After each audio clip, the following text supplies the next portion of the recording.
Hi, and welcome to another episode of the churchtechcast.com question and answer show. I'm just finishing all the prep work I need to do, and you'll notice that there's still a couple of minutes left. I had the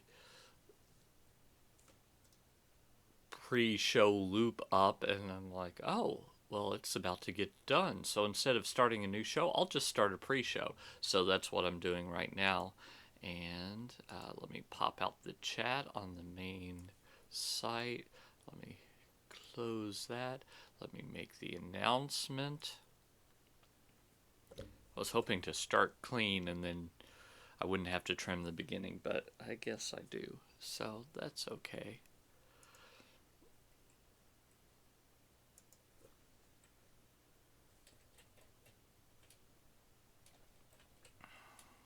The churchtechcast.com question and answer show has begun. Join the chat room for your questions or just watch.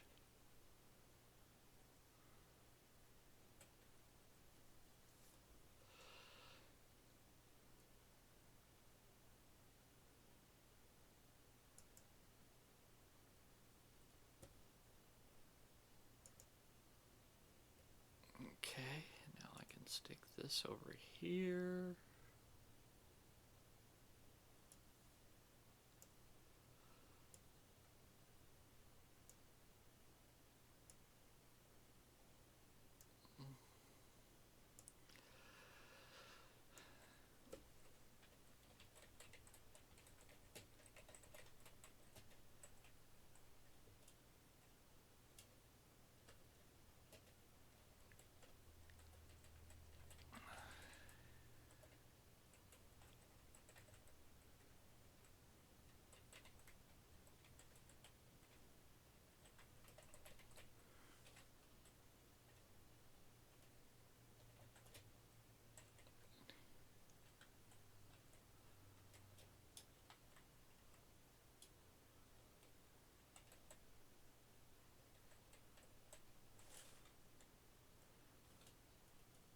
And contact.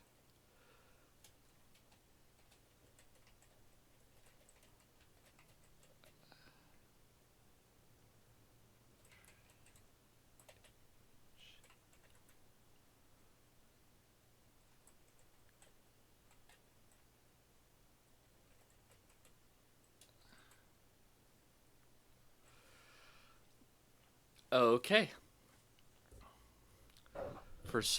Okay, I am seeing levels. That's good.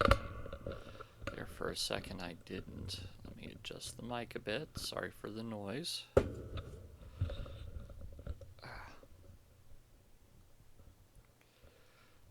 Okay.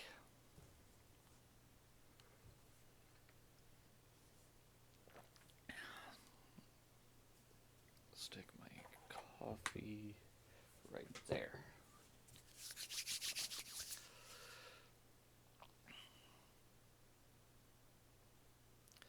Okay, let's give this a clean start.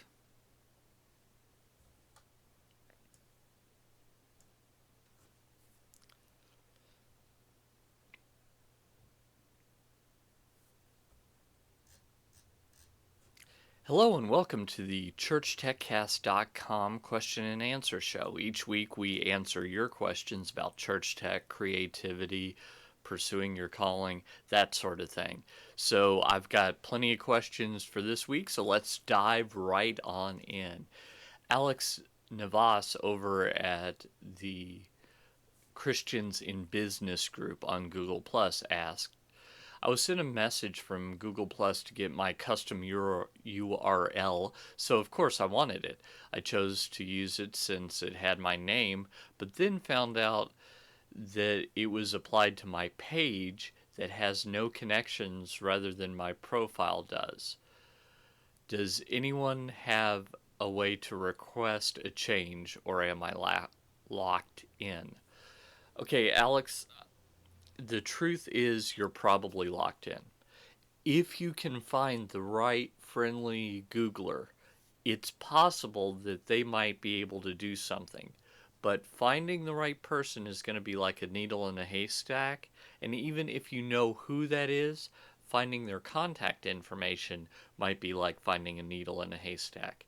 So there's a couple of things working against you. I'm not saying it's impossible, I'm just saying it's going to be hard, very difficult. And I wish I had better news for you. Wish I had a link, something like that. But the policy says that you're locked in. So while policies can be bent sometimes, I wouldn't hold out a lot of hope unless you know someone who knows someone. Sorry to say.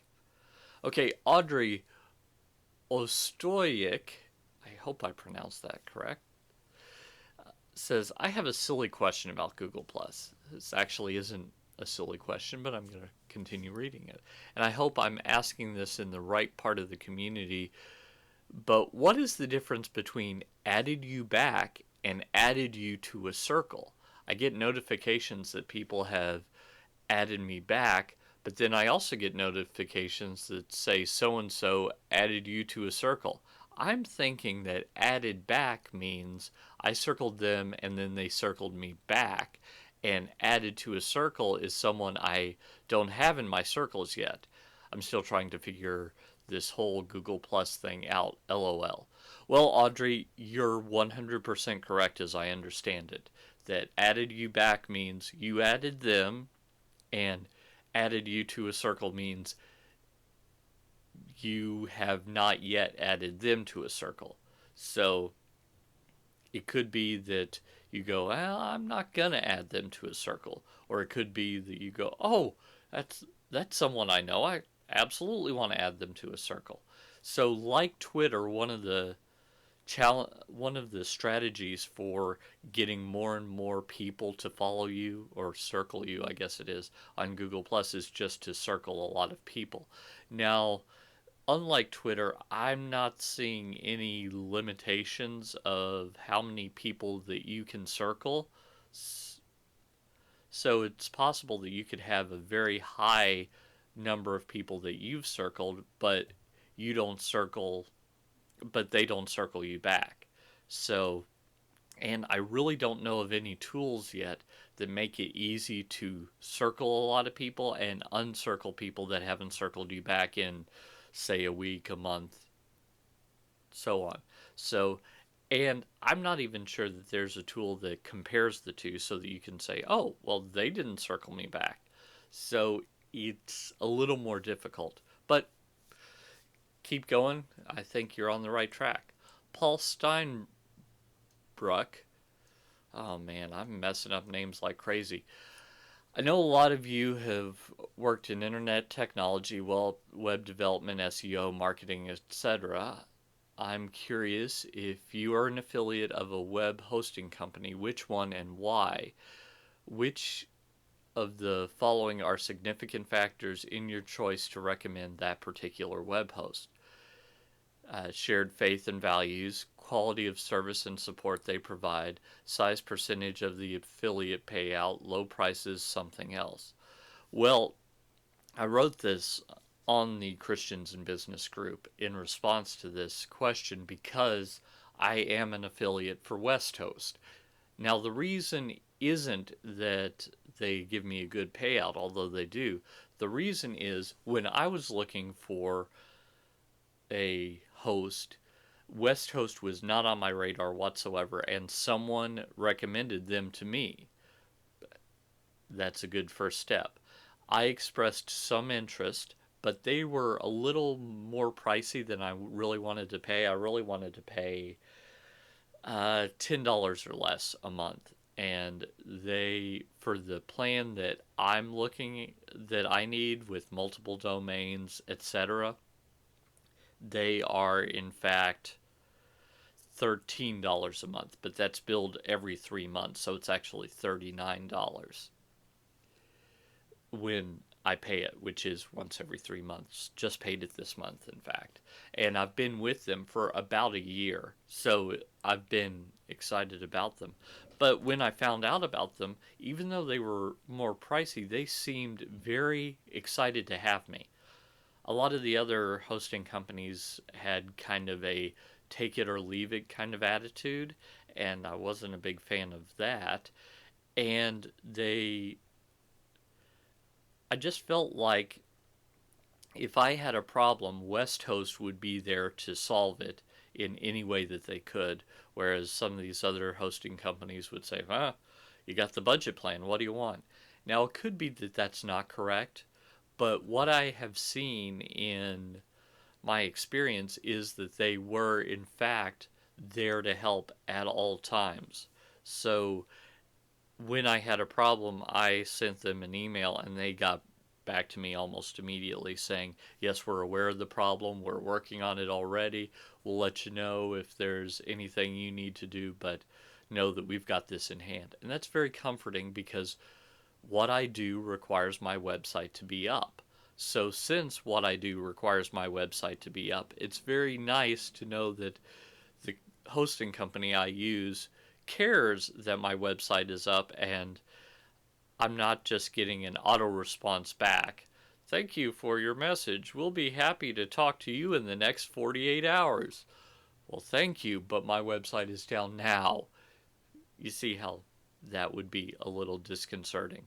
So the fact that I could get someone so easily, and I'll leave a link to that in the show notes so that if you're looking for a web hosting company, it would help me out if you went with them and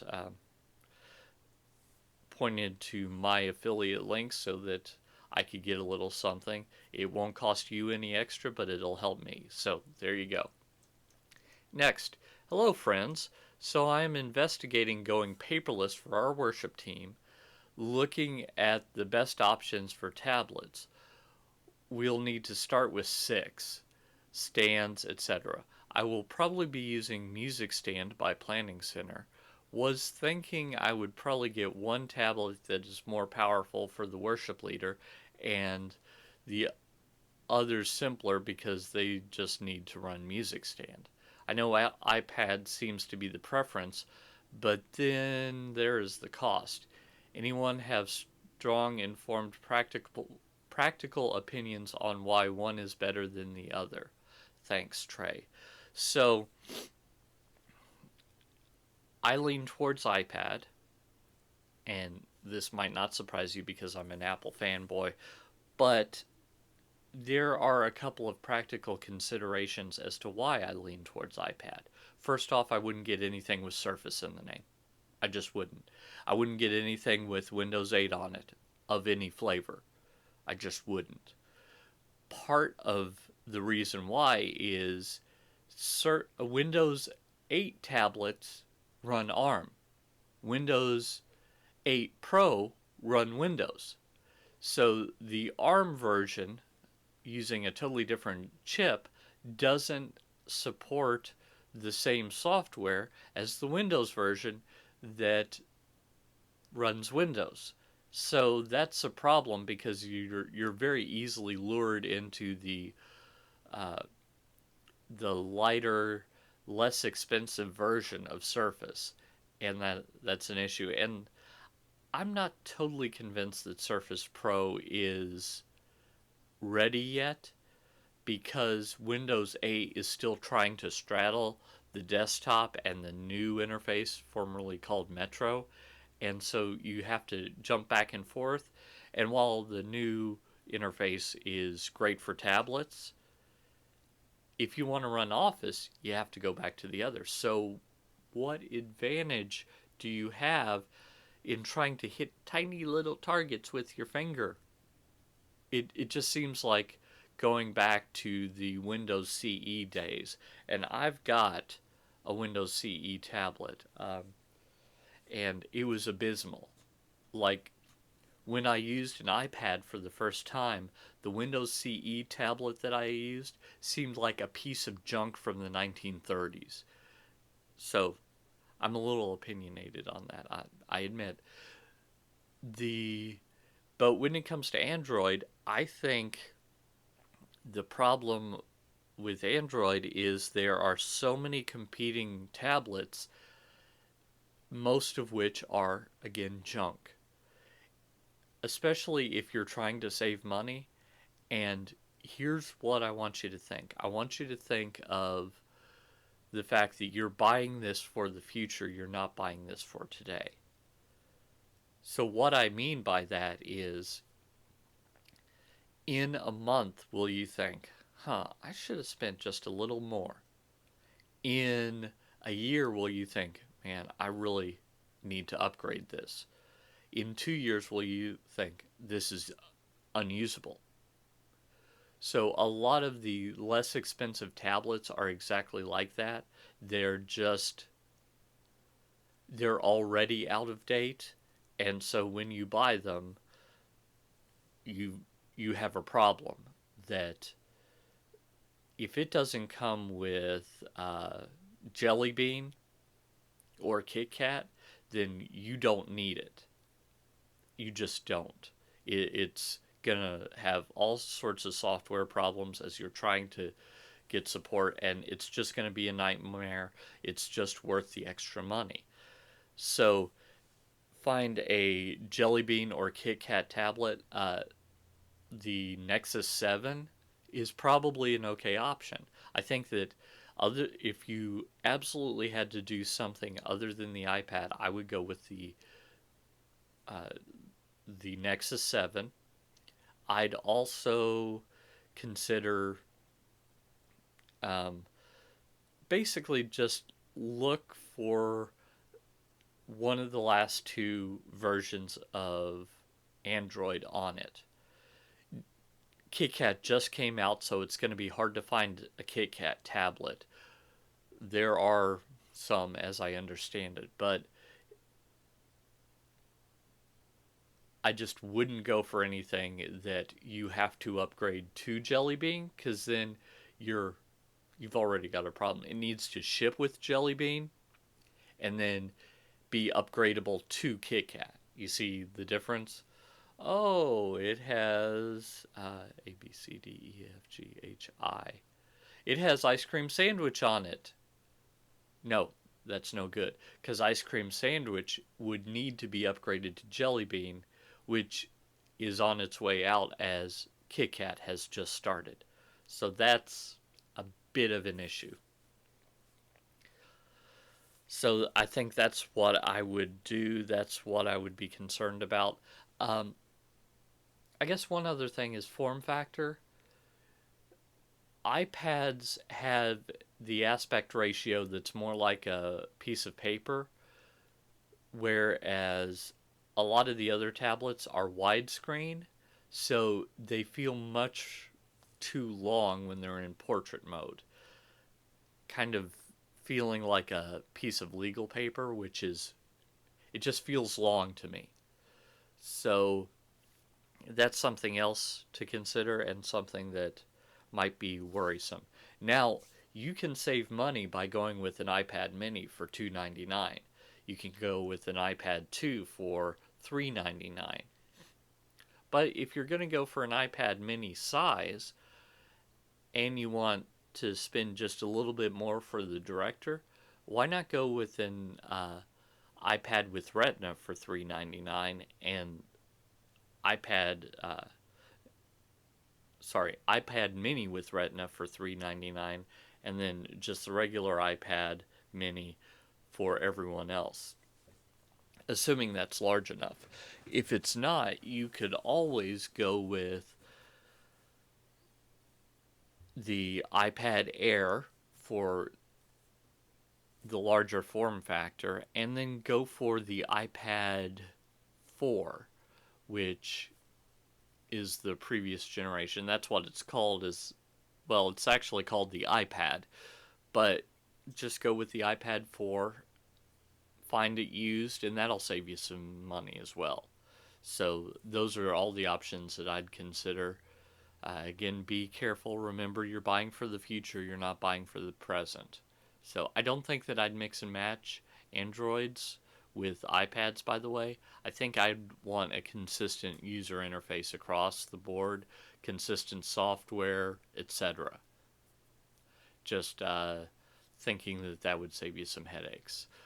Okay, over on Church Tech Leaders, um, James Dager posted, in the market to purchase a DSLR for the church to shoot all our ministry highlights, testimonials, videos. I would like to spend around $1,000 for the body and 35mm lens. Most likely I'll purchase used. What would you guys recommend? Now, I can't remember if I answered this question last week, so I'm going to go with it again just because there's been some discussion since I answered it if I did.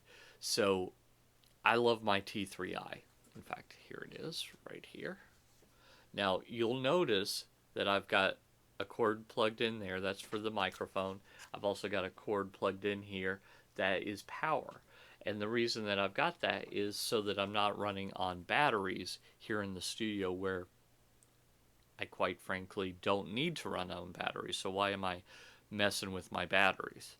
So I just have it plugged in all the time with that. Now, there are some cost-saving measures you can do lens-wise. This is actually a 50mm lens, but it's a classic lens. It's got a lot of heft to it. In fact, it's much heavier than this much bigger lens. So, believe it or not, this one is not way far back. This is same, they're parallel to each other. This is the kit lens, the 18 to 55 lens, and this is a 55, or not a 55, a 50mm Vivitar lens. So this Vivitar lens is ancient. It was designed to run on a film camera, and so since it's a Vivitar, not a Canon, I have to use this adapter, which I'm going to take off, which is only a few dollars if you go to Amazon, and I think this is an M mount, so you can buy an M mount adapter, and I bought this on eBay, I think for 20 bucks. So normally a 50mm lens is about $100 new, and that's kind of plasticky. But this is a f1.9, which is a little odd. I'd expect it to be f1.8, but it really, I just love the shallow depth of field that this provides because I can get the aperture open so wide. So that's one way to do it, is using classic lenses. By the way, I wouldn't use classic Canon lenses. My zoom, which is right here, is a classic Canon lens, and in order for it to work, you have to buy a more expensive adapter that has a piece of glass in it. It has a lens in it to get the focal length right, because for some reason Canon put the sensor in a different place in the body than the film was. So there's a different distance. So you can get a cheaper one without that lens in it, but you can't focus to infinity. So that can be a problem. So those are a couple of ways to save on lenses. You said 35mm lens. I would assume you meant a lens for your 35mm DSLR, not 35mm, because 35mm is, while not an odd size, it's kind of not one of the first three lenses you buy. You buy kind of your kit lens to get used to it. You buy a 50mm for the wide aperture, and because it looking through the viewfinder, you see about the same size as everything that you see with your naked eye. And then you buy a zoom lens. So those three are your primary three lenses. A 35 millimeter is kind of an odd size other than those three, as I'm understanding photography. Since I'm a videographer, I'm kind of having to learn this. I learned to shoot on studio cameras, which had Fujinon lenses with motorized zoom and everything like that. So it's a little different to me to throw on a follow focus and deal with that, but it's a fine thing to do. So I love my T3i. The T4i, T5i are perfectly legitimate low end choices. I wouldn't go for just a T3 or a T2 or anything without the eye because the video isn't going to be as good. Those are really consumer cameras. The one that I have is more of a prosumer camera. But the camera that, if I had the money, the camera that I would buy today is the 70D, 70D. Now, there is a 7D, and that's been out forever. It has some overheating issues because it's such a rugged body that if you shoot video on it for very long, especially on a hot day, it will overheat. So that's really not what you want. The video quality is the same as the T3i, same chipset. So I'd avoid the 7D. I would instead go with the 70D, which has a new chipset in it. I'm assuming that we're talking about video here, because that's what he said that he wanted. Ministry highlights, testimonies, special videos, etc. So those are all, you can take them in short chunks. I've heard a lot of great stuff about the Panasonic cameras. Now, they're not known for their glass, which is what the argument that pushed me over towards Canon. But in the US at least, I believe that you don't have the recording limitation. Now, I have heard that the T4i gets rid of that recording limitation of duration. So if that is in fact true, the T4i is a better camera than the T3i.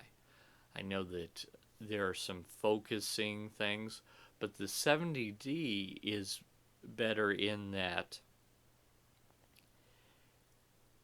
you can do live focusing. There are different focus points that you can focus on, more focus points that you can focus on.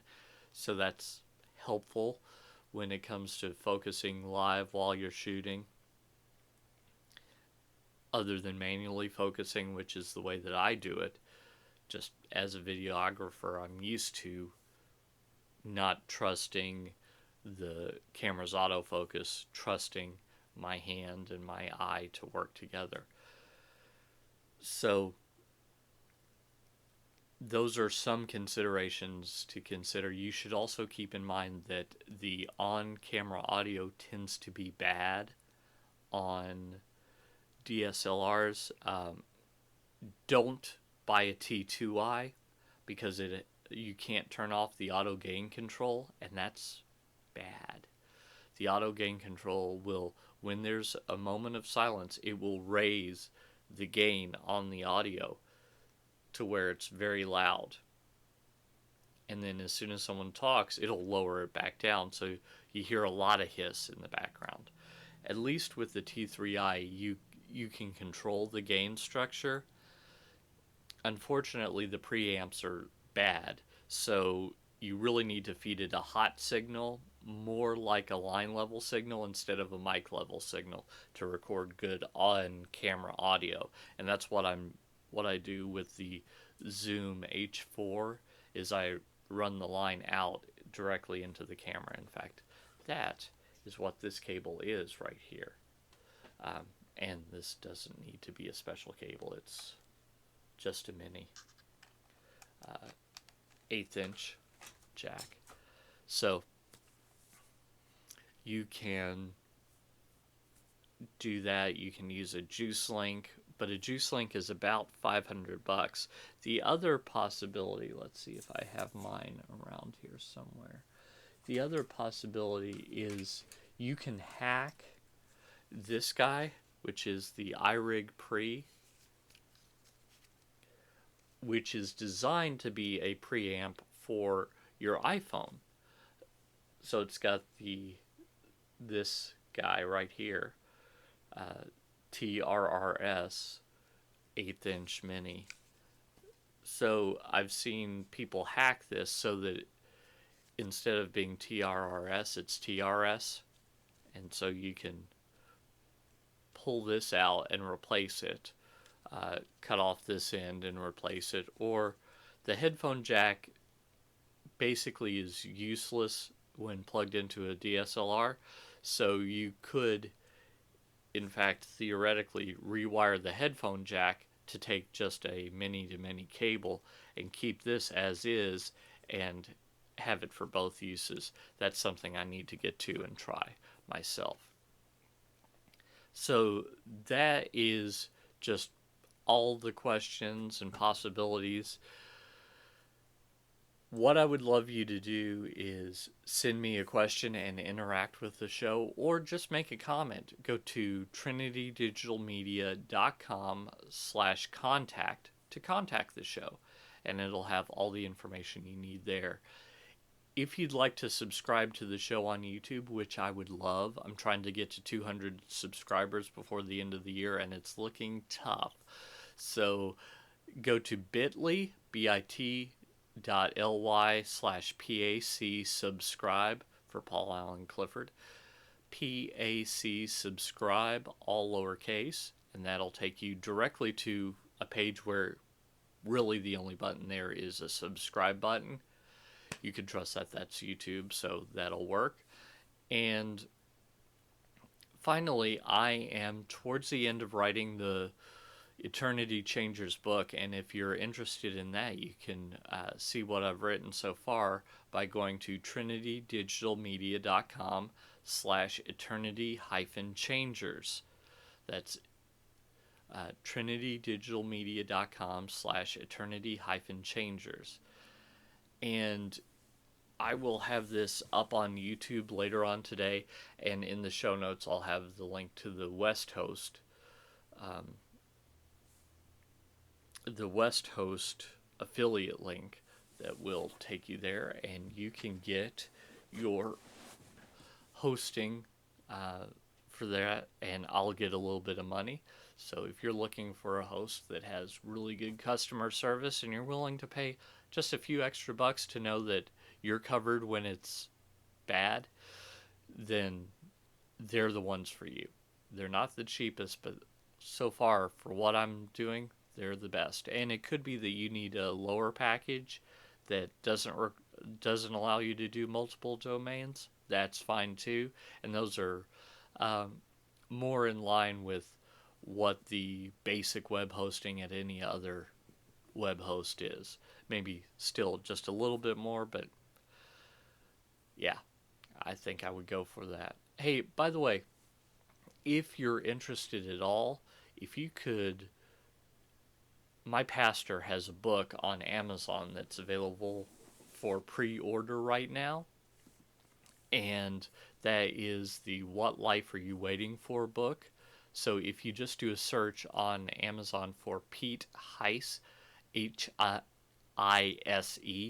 Pete Heise, H-I-S-E, you should be able to find his book. If not, the title is What Life Are You Waiting For? And I think that's going to be a great book. I've already heard a sample chapter read. I've also seen the series at our church that the book is based on, and it was just phenomenal. Life-changing stuff. So it's actually along the same lines as Eternity Changers. Eternity Changers is the practical, I'm starting to chase my dream. What sort of thoughts should I be having kind of book. What Life Are You Waiting For is there are elements in all of our lives that we say, oh, I'm going to fix that later, and you don't. So, what life are you waiting for? Okay, so I'll also include a link to that in the show notes. And until next time, go out and change eternity.